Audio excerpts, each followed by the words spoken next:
അസ്സലാമലൈക്കും. കുഞ്ചൂസ് കുക്ക് ബുക്കിൻ്റെ പുതിയൊരു വീഡിയോയിലേക്ക് എല്ലാവർക്കും സ്വാഗതം. ഇന്ന് നമ്മൾ ചെയ്തെടുക്കാൻ പോകുന്നത് ഒരു ബിസ്ക്കറ്റ് അപ്പത്തിൻ്റെ റെസിപ്പിയാണ്. അപ്പോൾ എങ്ങനെയാണ് ചെയ്തെടുക്കുന്നത് നോക്കാം. നമ്മളൊരു 3 മുട്ട എടുത്ത് വെച്ചിട്ടുണ്ട്. അതൊരു മിക്സിയുടെ ജാർ എടുത്ത് വെച്ചിട്ട് അതിലേക്ക് നമുക്കൊന്ന് പൊട്ടിച്ചൊഴിച്ച് കൊടുക്കാം.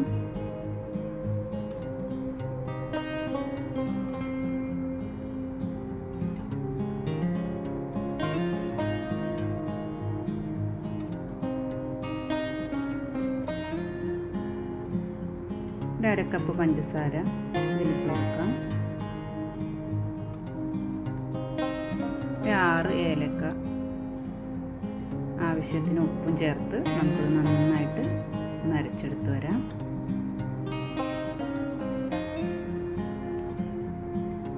അപ്പോൾ നമ്മുടെ മുട്ടയുടെ മിക്സ് നന്നായി അരച്ചെടുത്തിട്ടുണ്ട്. നമുക്കൊരു ബൗളിലേക്ക് ഇതൊന്ന് ഒഴിച്ചു കൊടുക്കാം.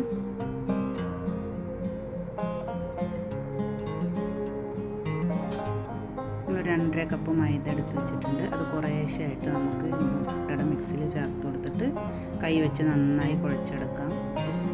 ഒന്നിച്ച് മൈദ ചേർത്ത് കൊടുക്കരുത്. ഒന്നിച്ച് മൈദ ചേർത്ത് കൊടുത്തു കഴിഞ്ഞാൽ കട്ട പിടിച്ചു പോകും. കുറേശ്ശെ ഇട്ട് കൊടുത്തിട്ട് ഇളക്കി യോജിപ്പിച്ചെടുക്കാം. നമ്മുടെ മാവ് ഇതേപോലെ കിട്ടിയിട്ടുണ്ട്. ഇനി നമുക്കിതിലേക്ക് 2 ടേബിൾ സ്പൂൺ വനസ്പതിയാണ് ഡാൽഡയുടെ ചേർത്ത് കൊടുക്കാം. നെയ്യൊന്നും ആരും ചേർക്കരുത്, അതിന് വേറൊരു സ്മെല്ലായിരിക്കും. ഇത് വീണ്ടും നമുക്ക് നന്നായി കുഴച്ചെടുക്കാം. നമ്മുടെ ഡോ സെറ്റ് ആയിട്ടുണ്ട്. നമുക്കിതൊരു അരമണിക്കൂർ ഒന്ന് റെസ്റ്റ് ചെയ്യാൻ വെക്കാം.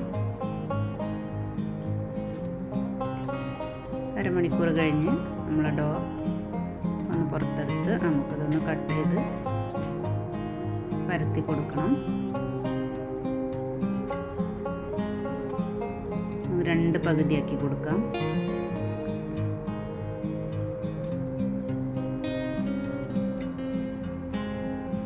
ഇനി ഒരു പകുതി ഒന്ന് ഷേപ്പാക്കി എടുത്തിട്ട് ഒന്ന് റോളാക്കി എടുക്കുക. അത് കഴിഞ്ഞ് നമുക്ക് ടേബിൾ ടോപ്പിലിട്ടിട്ട് നമ്മുടെ ചപ്പാത്തി പലക വെച്ച് നമുക്കിതൊന്ന് പരത്തിയെടുക്കാം.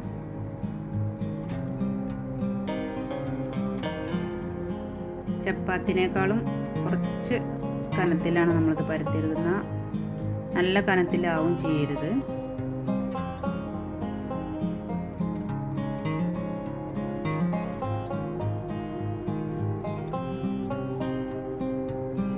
ഇതുപോലൊരു ഇത്ര കനത്തിലാണ് നമ്മളിത് പരത്തിയെടുത്തിട്ടുള്ളത്. നമുക്കത് കത്തി വെച്ച് ഒരേ വലിപ്പത്തിലുള്ള ഒരേ വീതിക്കുള്ള കഷ്ണങ്ങളാക്കി കട്ട് ചെയ്തെടുക്കാം.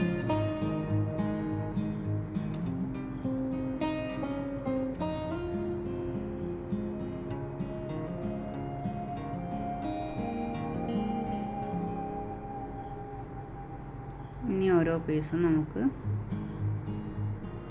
ഇവിടെ നിന്ന് ഇതിൽ നിന്ന് എടുക്കാം. ഇതുപോലെ കയ്യിൽ പൊട്ടാതെ തന്നെ നമുക്ക് എടുക്കാൻ കിട്ടും.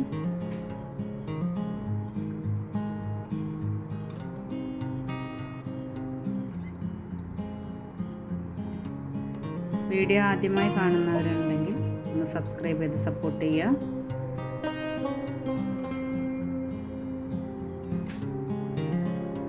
നമ്മുടെ നാട്ടിലിതിന് ബിസ്ക്കറ്റ് അപ്പം എന്നാണ് പറയുക. നിങ്ങളോടൊക്കെ എന്താ പറയുക എന്നറിയില്ല. നമുക്ക് പെട്ടെന്ന് ചെയ്തെടുക്കാൻ പറ്റും. കുറഞ്ഞ ഇൻഗ്രീഡിയൻറ്റ് മാത്രം മതി.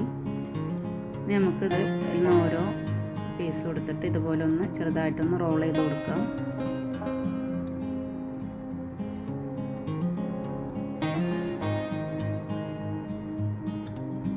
വീഡിയോയിൽ കാണുന്നത് പോലെ നമുക്കിതൊന്ന് മടക്കി ഇതുപോലെ ചെയ്തെടുക്കാം. 3 ഷേപ്പിലാണ് നമ്മളിതിവിടെ ചെയ്യൽ. 3 ഷേപ്പ് നമ്മൾ വീഡിയോയിൽ കാണിക്കുന്നുണ്ട്. ഒരെണ്ണം ഇതാണ്.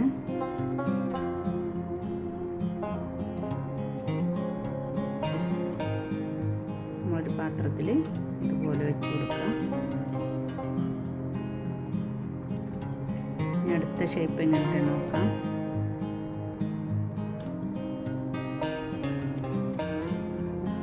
ഷേപ്പ് ഇതായിട്ട് ഇട്ടിട്ട് പോലെ ഉണ്ട്. ഇതാണ് ഒരു ഷേപ്പ്.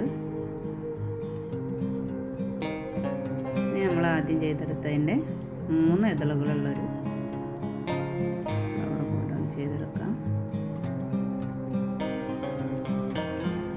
ഇങ്ങനെ 3 ഷേപ്പിലാണ് നമ്മൾ ബിസ്ക്കറ്റ് അപ്പം ഉണ്ടാക്കിയെടുക്കൽ. നമ്മൾ മുഴുവൻ മാവും ഇതുപോലെ 3 ഷേപ്പിലായിട്ട് നമ്മൾ ചെയ്തെടുത്തിട്ടുണ്ട്.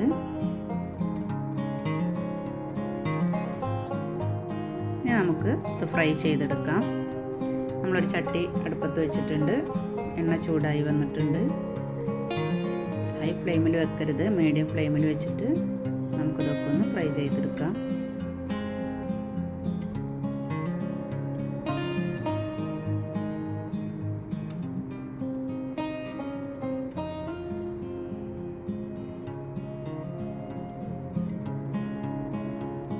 ഒന്ന് മറിച്ചിട്ട് കൊടുക്കാം.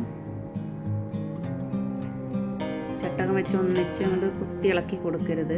അപ്പോൾ ഇതിൻ്റെ ഷേപ്പൊക്കെ ഇങ്ങനെ വേറിട്ട് പോരും. എല്ലാം ഒന്ന് മറിച്ചിട്ട് കൊടുക്കാം.